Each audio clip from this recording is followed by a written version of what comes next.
Ito ang kwento kung paano nagsimula ang mga samurai sa Japan isang panahon ng hidwaan at karangalan, nang unti-unting lumitaw ang mga mandirigma na ito sa lipunan.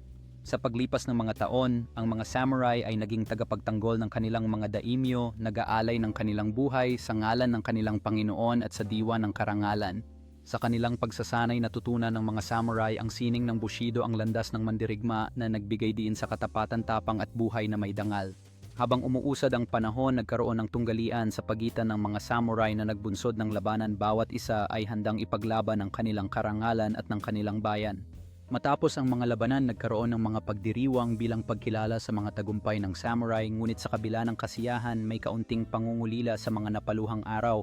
Sa paglipas ng mga generation, nagbago ang mundo, at kahit na unti-unting nawawala ang tradisyon ng mga samurai, ang kanilang diwa at mga aral ay patuloy na nabubuhay sa puso ng mga tao. Sa kasalukuyan, ang mga aral at kwento ng mga samurai ay naipapasa sa mga susunod na henerasyon, isang mahalagang bahagi ng pamana ng Japan na patuloy na ipinagdiriwang.